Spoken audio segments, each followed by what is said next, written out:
Seja muito bem-vindo a mais um episódio do seu podcast Os Prefeitos. E hoje a gente tem uma grata participação aqui, Fred Guidoni, ele que já foi prefeito por 2 mandatos de Campos do Jordão, e depois também por mais 2 mandatos como presidente da Associação Paulista de Municípios, atual presidente, que foi realizador, né, da maior feira, do maior congresso de municípios da história realizado agora em setembro. Então a gente tem muita pauta para falar, pauta recente. Fred, seja muito bem-vindo ao podcast. Obrigado, Fabiano. Uma alegria estar aqui com você, aceitar o seu convite de estar aqui no Os Prefeitos e ex-prefeitos, né? Que é a minha situação.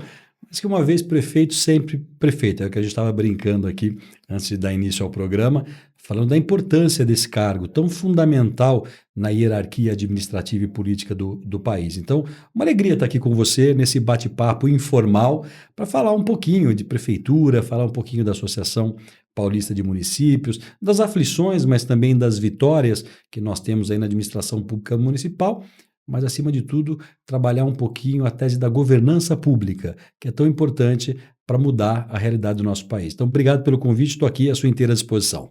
Maravilha. Fred, então eu vou começar me valendo da sua experiência como prefeito, né? Assim, eu já tive a oportunidade de atuar em algumas esferas da administração pública, e eu falo assim, o prefeito é aquele cara que está no município, que tem a ideia, que modela, que discute e que executa e que depois recebe o feedback, bom ou ruim, né, ali em primeira pessoa. Quando você está um secretário de Estado ou ministro, assim, eu falo que você tem outros filtros para poder receber esse feedback. Mas você teve a experiência de durante 8 anos estar ali, né, efetivamente realizando e colhendo esses frutos, né? Da tua experiência, o que você tem mais saudade do teu tempo de prefeito? Olha, eu acho que o cargo de prefeito, na verdade, na hierarquia de cargos públicos, é o mais desafiador de todos, mas também é o que mais contempla alegria, justamente pelo que você falou, né, Fabiano? O prefeito é o que está mais próximo da população, é aquele que está vendo ali a aflição das pessoas diretamente no dia a dia, mas também é aquele que vê a realização e que participa da realização de maneira direta e objetiva. Eu estou aqui falando de políticas públicas em processo de execução. O prefeito ele tem a oportunidade de idealizar, de participar do planejamento, de participar da execução e da entrega. Eu acho que nenhum outro cargo confere tamanha satisfação e desafio como o de prefeito. Você pensa lá no presidente da República, claro, super responsabilidade, mas é tão distante da realidade local ali, que é muito mais macro, né? Ele não participa objetivamente da entrega do dia a dia das pessoas, que é onde a vida acontece. Então, por isso que eu sempre digo que ser prefeito é um desafio muito grande, porque, na verdade, ninguém vai tocar a campainha às 3 horas da manhã do presidente. Ninguém vai lá tocar o sino da porta da casa do governador, mas vai sim na casa do prefeito, e não acho que isso seja ruim. Eu acho que isso é uma realidade muito importante, porque é a liderança política mais próxima da população e mais próxima do povo. Então é uma função muito digna, desafiadora, não tenho dúvida disso, e o maior dos desafios é você tentar conciliar todas as demandas da sociedade, tudo aquilo que a sociedade civil organizada quer, precisa, tem necessidade e tem direito, obviamente, não podemos esquecer disso, com o seu orçamento público municipal, ou seja, a capacidade de realizar. E aí, tentando responder essa sua pergunta de maneira muito objetiva, dizer que eu acredito que todo mundo que se elege prefeito ou é escolhido pela sua população tem sempre uma boa intenção de realizar o máximo que puder por aquela população que o elegeu, mas quando se depara com a realidade, é bem diferente. A realidade, ela é dura. Na verdade, ela te impõe uma situação muito diferente daquela que você idealiza quando você está numa fase de campanha. Então, a experiência, ela é fundamental, porque muitas vezes a pessoa sai para uma campanha sem saber qual é a dura realidade que vai enfrentar na hora da execução. E essa dura realidade, ela está diretamente ligada, objetivamente ligada, criteriosamente ligada às condições orçamentárias. Estou dizendo aqui de recursos públicos, para você poder executar tudo aquilo que você projetou para uma sociedade. Então eu acho que o prefeito ele está aí na linha de frente, na verdade, ele é aquele soldado antigo, quando a guerra ainda era uma guerra de trincheiras, eu acho que o prefeito é aquele que pega a baioneta primeiro e sai correndo. E se acabar a bala, ele continua correndo, porque ele não pode parar. Na verdade, mesmo sem munição, se o prefeito para, a cidade para. Então é fundamental que o prefeito esteja sempre motivado, sempre imbuído de um bom espírito positivo, mas também dotado de técnica e de capacidade, conhecimento e informação, uma boa equipe para tentar tirar a sua cidade daquele lugar comum e colocá-la num lugar de destaque, que é obviamente onde as pessoas querem estar. E esse destaque o que é? É investir bem o recurso público e fazer com que todos os serviços tenham uma qualidade necessária para atender a esses anseios que a população de cada uma das cidades, ou de São Paulo, ou do Brasil, tem e esperam do seu governante local. Traduzindo, não é uma tarefa fácil, não é uma tarefa simples, mas é uma tarefa extremamente gratificante quando você tem a oportunidade de ver a vida das pessoas se transformar a partir daquilo que você acredita e das suas ações.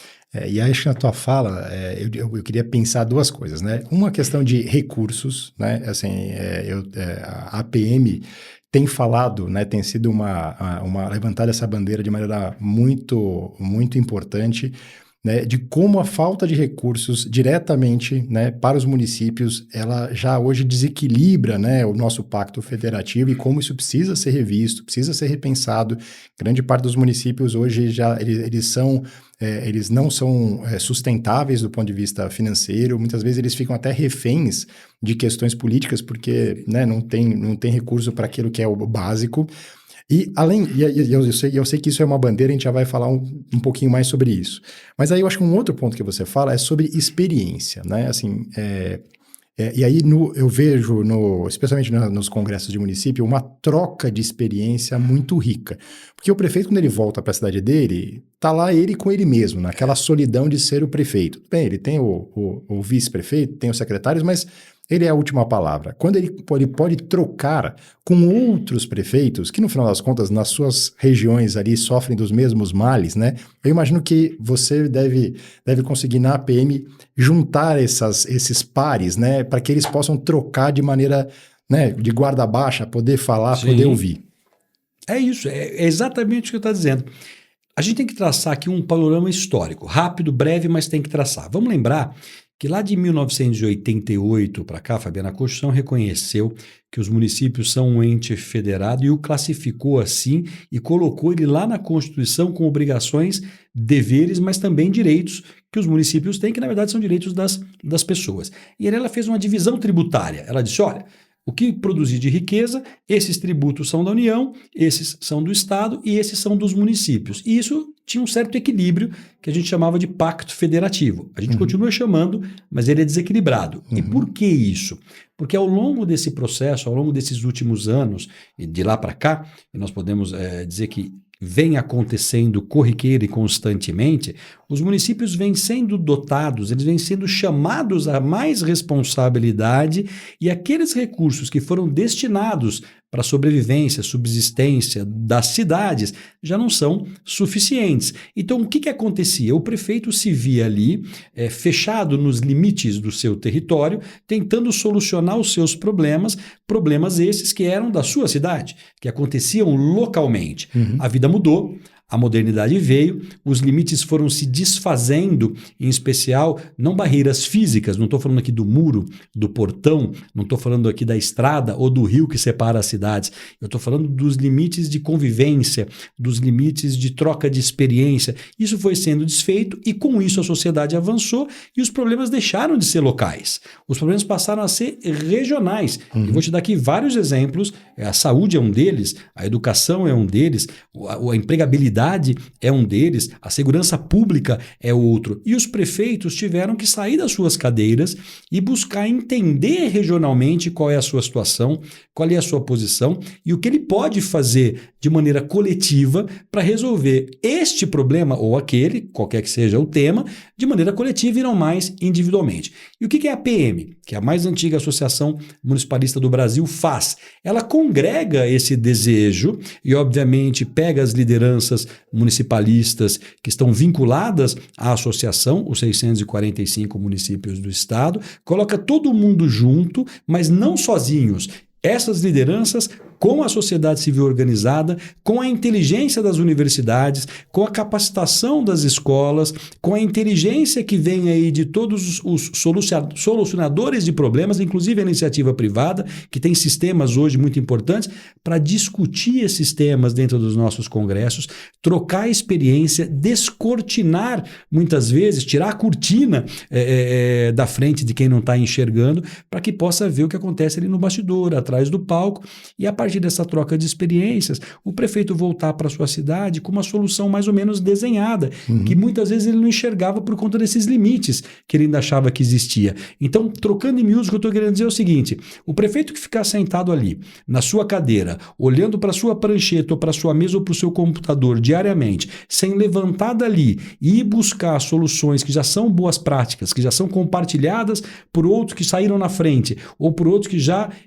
desvendaram esses mistérios, ele vai estar perdendo tempo e o tempo passa muito rápido e a população não pode pagar essa conta. Então a PM tem um papel fundamental, que é unir essas ideias, levantar essas bandeiras como bandeiras municipalistas, dotar os prefeitos e as lideranças municipais de capacitação, de treinamento, de informação, fazer esse papel informativo, orientativo e indicativo para melhorar a qualidade da gestão pública municipal, que em São Paulo já é muito boa, posso atestar isso, fui prefeito, tenho vários amigos prefeitos, acompanho vários prefeitos dessa gestão e a gente sabe dos resultados positivos, mas ajudar a fazer avançar ainda mais de maneira uníssona, né? Porque o mesmo problema que atinge a cidade A, atinge a cidade B, pode mudar o tamanho, pode mudar um pouquinho a forma, mas na essência o problema é o mesmo, né? Pode ser que você fale de segurança pública na capital São Paulo, 12 milhões de habitantes, ela não é igual à segurança pública de uma cidade lá de Borá, com 900 habitantes. Tem uma diferença, e lá é muito mais tranquilo do que aqui. Mas segurança pública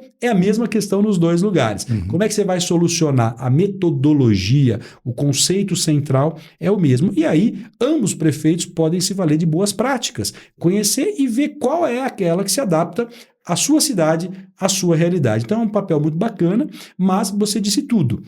Precisa ter experiência, precisa ter conhecimento e precisa ter capacidade, como tudo que a gente faz na vida. Não é só o prefeito, não é só você lá no IPT que tem lá uma tarefa administrativa ou executiva, enfim, não é só um médico lá no hospital que tem uma tarefa cirúrgica ou que tem uma tarefa clínica, não é o prefeito sozinho que vai conhecer com seus secretários, mas tudo aquilo que você vai fazer na vida precisa ter conhecimento, né? Porque senão você faz mal feito e a conta fica cara. Então, o que nós fazemos na PM? A gente dota as prefeituras de capacitação, dota de informação para que eles possam encontrar os seus melhores caminhos, encaixando isso ali nos seus planos de governo para fazer uma boa gestão, uma gestão de qualidade, para entregar para a cidade bons resultados.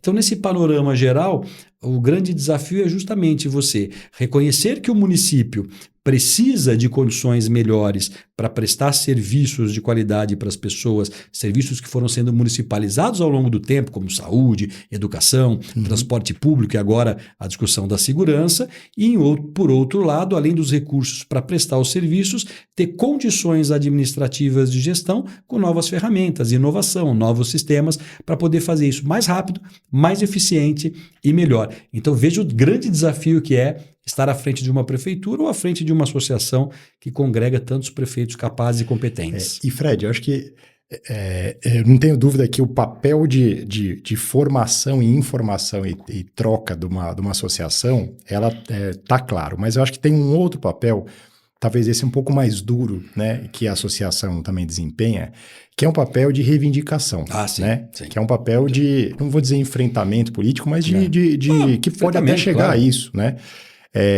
E que, por exemplo, depois do Congresso, vocês publicaram a Carta Aberta de São Paulo. Isso. Um trabalho que vocês congregaram, né? Acho que de uma maneira muito interessante, as N pautas, né, dos 645 municípios, de uma maneira que conseguisse ali pelo menos ter algumas pautas que fossem convergentes e fossem quase unânimes ali. Uma das pautas, né, a PEC 66, né, de 2023, a gente está agora em 2025, ela já se tornou realidade E, de novo, não foi fruto, né, de geração espontânea, muito pelo contrário. Muita pressão Né? e insistência. Teve muita pressão, teve muita articulação, né? A mobilização que vocês fizeram no final de setembro, começo de outubro. Então, assim, esse já é um ponto, né, que, de novo, articulação política, né, conseguir gerar consenso em algumas pautas. E aí, eu falo, se eu sou prefeito, eu tenho o meu limite também de conseguir comprar a briga, porque no final das contas eu tenho, né, a minha filiação partidária, claro, partidária, tem as relações. E assim, o meu limite de brigar e de estressar vai até um certo limite. Aí quando eu tenho a associação que consegue literalmente tomar a frente dessa discussão e fazer esse enfrentamento, e aí figuras como você assumirem o desgaste, né, desse tipo de coisa, faz muito sentido, né? E aí eu queria discutir contigo só alguns pontos da carta aberta que eu acho que são muito interessantes, né, para a gente poder pautar aqui. Então, por exemplo, um exemplo aqui da saúde, né? Sim. Acho que a tabela do SUS, a defasagem da tabela do SUS é algo dado, inequívoco. Cada prefeitura tem buscado soluções, algumas prefeituras adotado soluções, por exemplo, como atendimento remoto, né? Sim, telemedicina. Telemedicina, que assim, acho que a pandemia das poucas, né, coisas bem interessantes que deixou, certamente o avanço da telemedicina é algo importante, experiências, que já tem muitas experiências exitosas que podem ser copiadas, de novo. Pode não ser perfeito, pode não servir para tudo, mas resolve uma parte importante. E aí, na parte da saúde, eu acho interessante na carta que fala muito da questão da saúde da família, né? E aí, queria te ouvir um pouco sobre isso. Assim, qual que é a tua visão sobre esse ramo da medicina que durante muito tempo era tão prestigiado, depois quase sumiu e agora volta como algo tão importante, né? Bom, vamos lá. Primeiro, a Carta de São Paulo ela é fundamental justamente por isso. E é para isso que existe a associação. Na verdade, a associação ela é suprapartidária, ela não é apartidária. Ela congrega todos os partidos políticos, mas ela luta por aquilo que é comum a todos. Na verdade, é uma convergência de ideias ou de necessidades daqueles que fazem a gestão pública municipal, que olham e dizem, precisamos desse tema, precisamos dessa solução. E aí a gente congrega tudo isso através desse grande congresso que reúne todos os municípios de São Paulo e diz, governo do estado de São Paulo, olha governos dos outros estados, porque serve para São Paulo, obviamente se adapta também para os outros. E nós estamos sempre na vanguarda nessa temática. Olha governo da União, os municípios estão de olho nisso daqui. Não dá para seguir adiante se essa tarefa não for feita, se esse recurso não for encaminhado, ou se essa legislação não for aplicada, ou se essa necessidade não for suprida por um programa ou por um projeto ou por o que é que o valha, mas equivalha, mas precisa acontecer.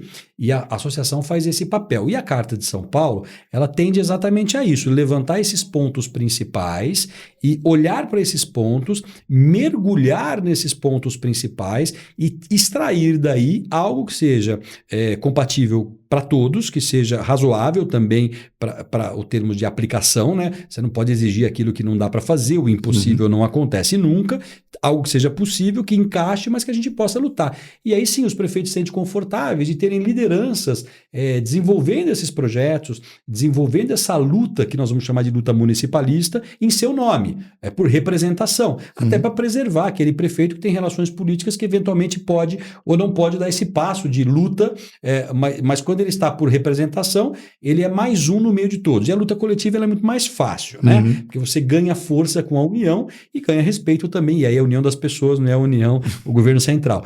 O fato é que nessa área da saúde, nós temos gravíssimos problemas ali na ponta. A saúde ela foi concebida de maneira tripartite, né? A União coloca dinheiro, o Estado coloca recurso e o município também coloca. Mas quem atende lá na frente, invariavelmente, é o município. É a primeira porta que você bate. Ficou doente, você vai para onde? Para o pronto-socorro. E, invariavelmente, está numa cidade, está ali um município cuidando e é ele que faz esse primeiro atendimento de porta aberta, muitas vezes por ser SUS. E aí começa toda a problemática. Quem paga, quem não paga, quem faz a cirurgia.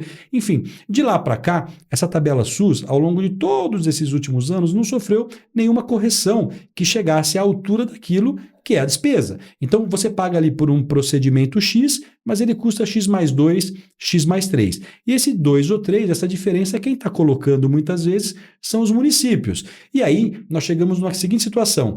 A Constituição diz que os municípios têm que aplicar 15% da sua receita corrente líquida na saúde, mas não tem município que está aplicando menos que 25%, 30%, às vezes até 35%. Ou seja, quem está custeando o processo de saúde pública no Brasil de maneira indireta são os municípios. E estão sendo condenados para remédio de alto custo, blá, blá, blá, blá, tudo aquilo que você já sabe.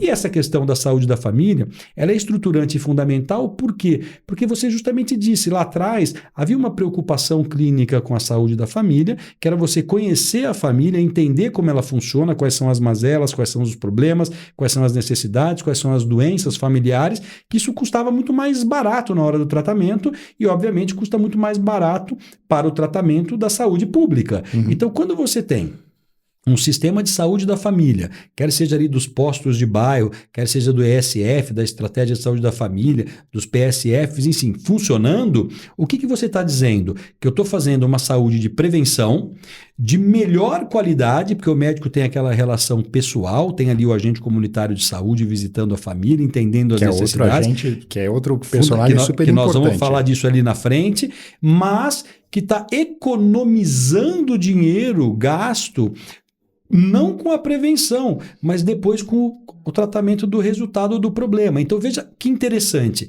ele é um dinheiro muito mais bem investido, um dinheiro público investido da sociedade, na prevenção de eventuais doenças que você nem vai deixar existir, porque você já conhece essa estrutura familiar, você está tratando ali na base, e nós estamos falando aqui de hipertensão, nós estamos falando aqui de diabetes, nós estamos falando dessas coisas que são identificáveis nos postos de saúde e muitas outras. Eu não sou médico, não é minha área, obviamente, mas a gente aprende governando, e aí você entende como é que funciona. Então é um dinheiro muito bem gasto. A questão toda é, quem não faz esse trabalho de maneira correta e objetiva, acaba tendo um custo muito maior na outra ponta, explode lá na internação, na área clínica do hospital, no atendimento do pronto-socorro, que custa muito mais caro. Vamos lembrar que urgência e emergência sempre é mais caro que planejamento, e o varejo também. Então, se você fizer um plano de atacado, a partir da estratégia de saúde da família, e usar tecnologias a seu favor, né? Porque tem muita telemedicina boa, tem muita robótica boa, tem muito sistema bom de medicina já funcionando que pode ajudar na prevenção, exames, enfim, tem tudo que pode auxiliar. O que precisa é ter uma estratégia bem colocada. Mas aí a gente volta no problema original. Você tem boa condição de estruturar a saúde da família nas cidades, mas precisa de recurso. O que acontece hoje com o médico da estratégia da família? O governo federal repassa uma quantia que não paga o salário. O prefeito tem que colocar a diferença. A mesma coisa com a enfermagem, a mesma coisa com o agente comunitário de saúde. Inclusive, está aí uma discussão lá no Congresso, que vai ser votada na plenária agora, a questão da aposentadoria dos agentes comunitários de saúde, a integralidade e a equiparação, né? Aquele que está na ativa e aquele que está aposentado. Enfim, tudo isso está sendo discutido lá. Isso gera mais custo para o município. Não que eles não mereçam, mas a pergunta é, toda vez que se repassa alguma coisa para o município, quem é que paga a conta? O dinheiro nunca vem junto. Então essa é uma luta que as associações fazem. E aí na área da saúde da família, a gente entende que é um programa espetacular. E está lá, todos nós entendemos, os prefeitos disseram, a gente quer continuar com o programa, queremos ampliar a área de atendimento, montar mais postos, chegar onde não chega, atender 100% da população. Mas isso custa. E não tem mais dinheiro para colocar na saúde. Como é que faz? Precisamos criar um ambiente. E aí tem várias soluções que a associação apresenta enquanto defesa do municipalismo. Mas o fato é que, com boa tecnologia aplicada, com boa formação clínica, com uma boa estrutura de enfermagem, com bons colaboradores da área da saúde, com postos espalhados pela sua área municipal, dando cobertura a máxima que você puder, com certeza esse dinheiro é um bom investimento, porque ele vai prevenir doenças futuras que vão custar caro para a administração pública. Isso tem que ser levado a sério. E aí, obviamente, precisa recurso investido ali na ponta. E não adianta o governo federal falar, ou o estadual falar, olha, a gente repassa. Repassa, claro que repassa, mas muito aquém do que é a necessidade. E aí eu vou te dizer o que eu penso, Fabiano, para finalizar essa resposta. Os entes maiores federados têm que entender e confiar na administração local. Tem que entender que os prefeitos têm condição de saber o que a sua população mais precisa confiar nessa sensibilidade dos prefeitos para que eles possam tomar a decisão localmente do que é importante investir e como investir. Claro, com critérios de transparência, com critérios de impessoalidade, com critérios de moralidade no uso do dinheiro público, com critérios objetivos também de fiscalização. Tudo isso que a lei prevê, mas tem que haver essa confiança e o dinheiro tem que ser repassado. O recurso precisa estar no orçamento dos municípios.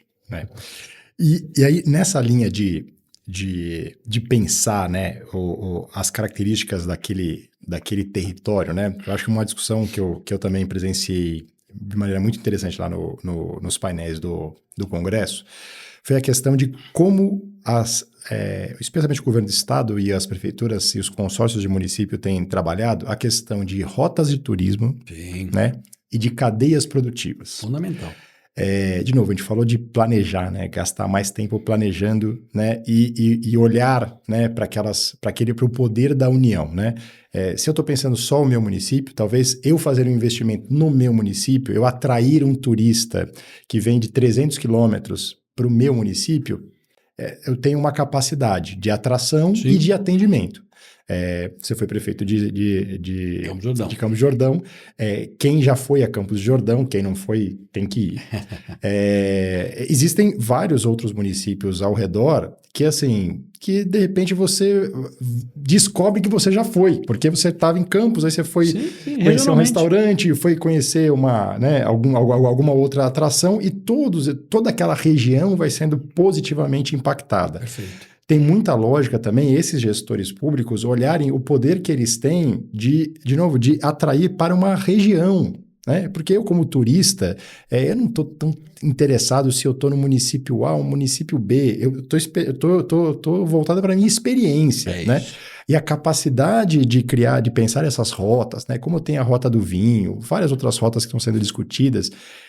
Eu acho que, sem dúvida, isso é uma coisa muito interessante e eu vejo, de novo, as associações com uma capacidade de fazer essas conexões de uma maneira muito interessante, né? Muito propositiva. Olha, um terço dos municípios do estado de São Paulo, juntos, são estâncias turísticas ou municípios de interesse turístico. Lembra que nós temos 645, estamos falando de quase 270, quase 300 municípios. É um pouco mais de um terço que representam esses municípios. Então, nós somos um estado receptivo. A gente é o estado que recebe muitos turistas, não só internamente, mas também externamente, vem visitar São Paulo por conta de tudo que a gente oferece. Nós temos litoral, nós temos montanha, nós temos turismo religioso, turismo de aventura, nós temos turismo de negócio, nós temos essa capital maravilhosa que é São Paulo, uma cidade, uma megalópole, cosmopolita, enfim, tudo isso São Paulo oferece. Mas a questão é, como todo serviço público, vamos entender o turismo não como um serviço público direto, mas vamos entender como uma consequência de política pública. Tem que ser organizado. E não adianta eu tentar identificar isso de maneira unilateral ou individual. Por que não?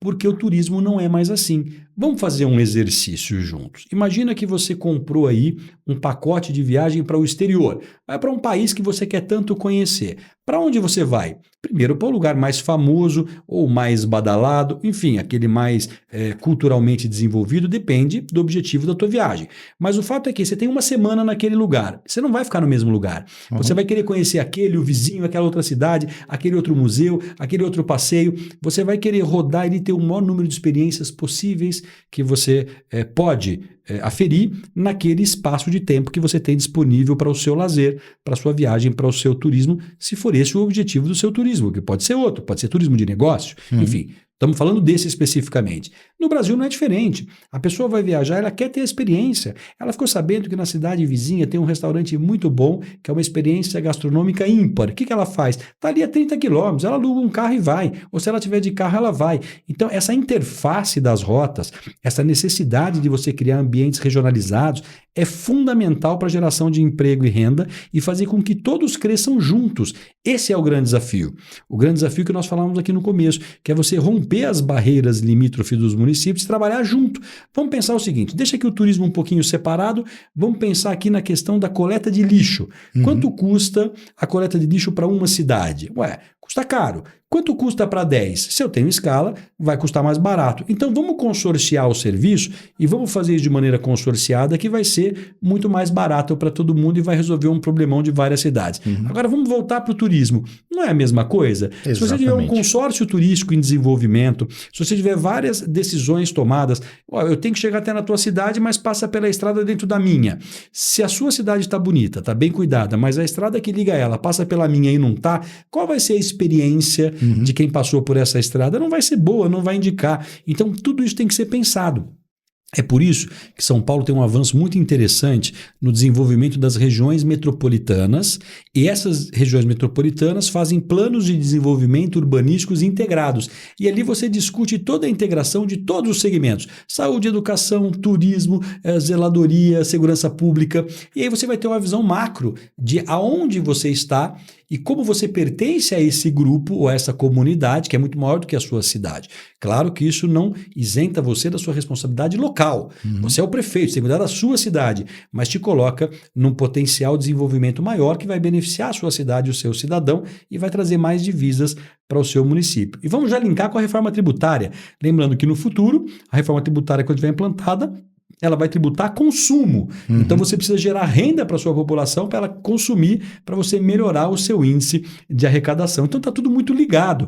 A gente separa as coisas para entender melhor na hora de estudar, mas na hora de aplicar tem que pensar macro. Por isso o preparo e a capacitação são fundamentais. Mas o fato é que quando você olha para o desenvolvimento das rotas turísticas, quando você traça isso em perspectiva, faz planejamento adequado, qual é o resultado? Positivo, e todo mundo que está naquele roteiro ganha. Você deu um exemplo, a Rota dos Vinhos, né? Uhum. Vamos pegar ali a experiência de Espírito Santo do Pinhal, né? Aquela região todinha desenvolvendo com vinícolas. Opa, só Espírito Santo do Pinhal está crescendo? Não, as cidades ao seu entorno também estão recebendo benefícios. E aí vem a rede hoteleira, gera emprego, gera renda. Aí vem a rede gastronômica, gera emprego, gera renda. Vem os presentes, vem os mimos, vem os passeios turísticos, vem tudo aquilo que você nem sabia que existia. Porque a cadeia do turismo é uma cadeia, um potencial fortíssimo de desenvolvimento, e você sabe que de cada emprego aí gerado, de cada 10 empregos gerados no mundo, 6 estão ligados direto ou indiretamente com a questão do turismo, do lazer, do desenvolvimento econômico por esse segmento. Então é fundamental que a gente tenha isso em mente, e São Paulo está fazendo esse papel sim, se não só pelas políticas públicas estaduais, pelas políticas públicas regionais. Tem muito prefeito imbuído desse espírito. Então eu vejo com muito bons olhos, mas acho que a gente pode avançar. E como é que faz para avançar? Planejamento. Nós precisamos planejar e perder a mania brasileira de querer tudo para agora. Uhum. Né? Nós temos que executar o agora, mas planejar o futuro. A gente tem que olhar a nossa cidade, nós temos que olhar o nosso estado e nós temos que olhar o nosso país uma geração para frente. Porque é só com essa visão de que a gente planta para os nossos filhos comerem que a gente vai deixar um grande legado. É isso aí. E eu acho um último ponto que eu queria assim, te ouvir é: eu gosto muito da discussão de identificar a vocação das cidades, né?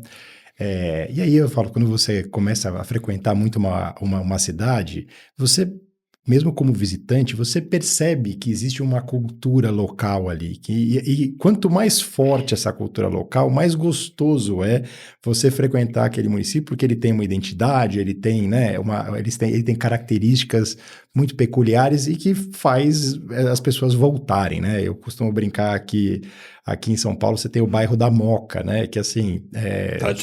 Tradicionalíssimo, né? Assim, aí você fala, não, mas você mora em São Paulo? O cara fala, não, eu moro na Moca. Né?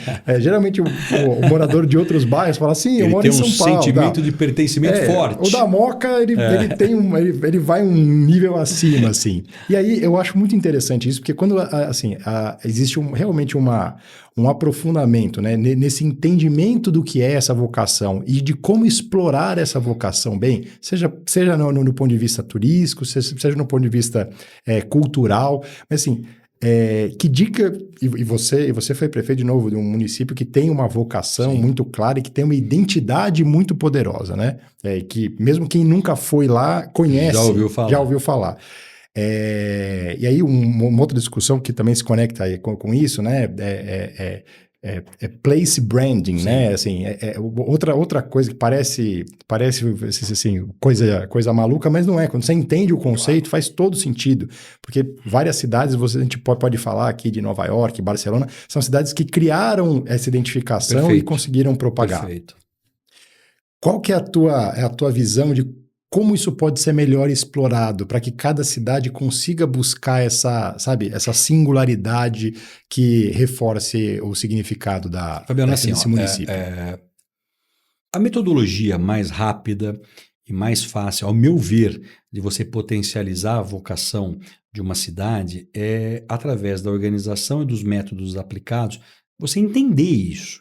E para entender, você tem que estudar, tem que pesquisar. E não é você sozinho, você tem que ter ferramentas necessárias de gestão para estudar a sua cidade, de dentro para fora e de fora para dentro, para você entender como você é e como você é visto. Uhum. E a partir daí você desenvolver todas as marcas, todas as necessidades, todas as vocações, até para você poder investir melhor o seu dinheiro. Tem ferramentas maravilhosas de gestão para isso hoje, sem deixar de lado as boas, velhas e tradicionais pesquisas de opinião. Né? Por quê? Porque você precisa entender o que as pessoas querem, aonde elas pretendem chegar de uma maneira muito democrática, estamos falando aqui para desenvolvimento de políticas públicas, e quem está vindo de fora, que te visita, visitou ou quer visitar, espera de você. Quando você fecha esse mapa e tem esse entendimento, que eu vou dizer que é uma mistura da opinião, do opinativo com o técnico, que é aquilo que você aferiu a partir desses estudos e entendimento,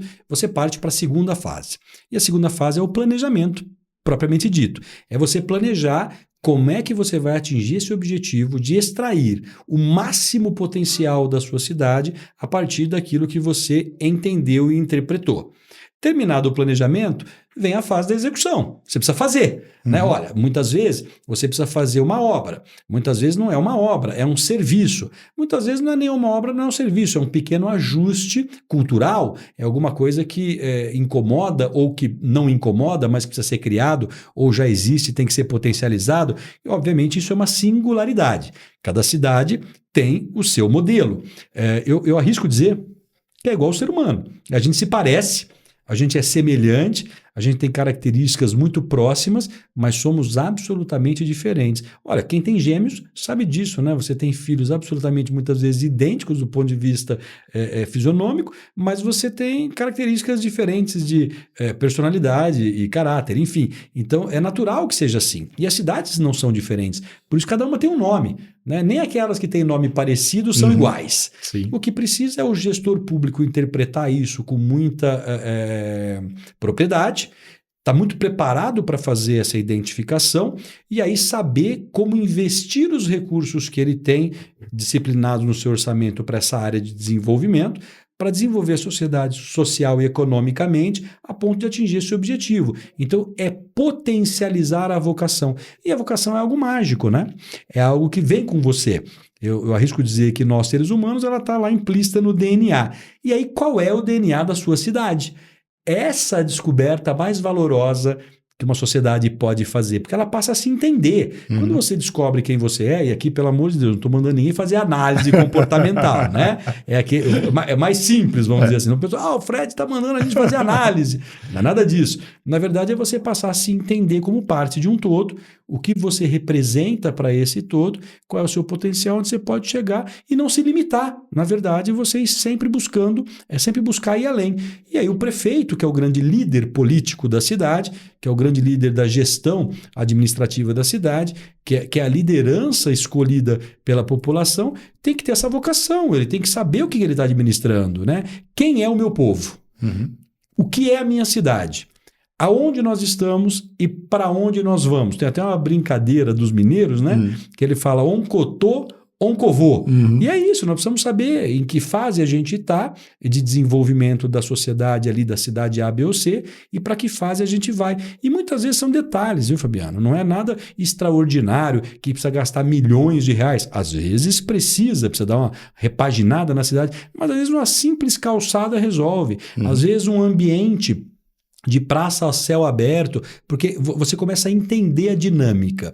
A cidade é uma célula viva e as pessoas se apropriam do que acontece na cidade. Então é fundamental que gestores públicos façam essa leitura para poder dar um passo adiante. E aí sim, você pode dizer que você deixou um legado, porque o fundamental para quem faz a gestão pública não é aquilo que você está executando ali naquele momento, mas é aquilo que você está construindo para gerações futuras. É aquilo que você está entendendo no momento e projetando para que os seus filhos amanhã possam desfrutar, seus netos possam desfrutar e assim, obviamente, pensando no desenvolvimento da sociedade em conjunto. Olha, aqui ainda tem espaço para conversas de mais algumas horas, Mas para respeitar o formato que a gente costuma fazer aqui, eu quero agradecer a presença do Fred. Acho que a associação tem um trabalho belíssimo, seja de orientação, seja de troca de soluções, seja de enfrentamento e reivindicação. Eu acho que esse é um trabalho super importante que espero que inspire também outras associações que, como vocês, talvez não tem 70 anos de história, não tem uma articulação tão madura, mas estão buscando esse desenvolvimento. E é um prazer, né? A gente celebrou uma parceria no Congresso para poder somar esforços e levar mais conteúdo e levar mais formação para os municípios. Então, Fred, eu queria te pedir para deixar aí um último recado para os prefeitos, que são seus amigos, são seus parceiros, são seus clientes também, no final das contas, como presidente você tem essa responsabilidade, deixasse um último recado para eles. Claro, primeiro agradecer a você, a toda a equipe de produção, enfim, a oportunidade de estar aqui nesse podcast tão bacana, tão gostoso de fazer, tratando de um tema que é fundamental para o desenvolvimento do país, né, que é a gestão pública local. Então, agradecer a você a parceria que nós assinamos lá no Congresso, levar adiante. Eu acho que nós temos muito para fazer juntos ainda, experiências para serem trocadas, sempre no modelo de levar soluções melhores, mais econômicas e mais eficientes para os gestores públicos. Eu tenho certeza que nós vamos fazer isso juntos em várias frentes e segmentos. E dizer aos prefeitos, agradecê-los pela confiança, né,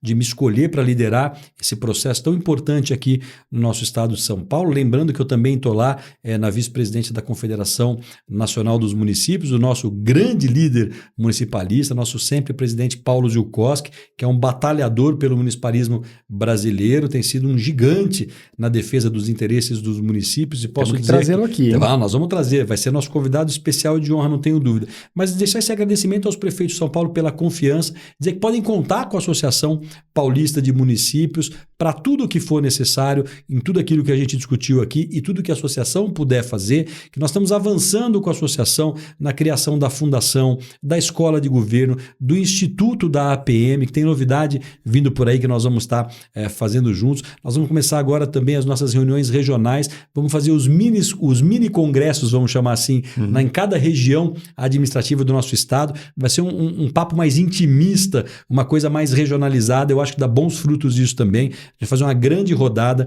Convidar todos já para o congresso do ano que vem, que vai ser aqui na capital, em São Paulo. Mês que vem a gente vai dizer aonde vai ser, como vai ser, senão a gente passa o carro na frente dos bois.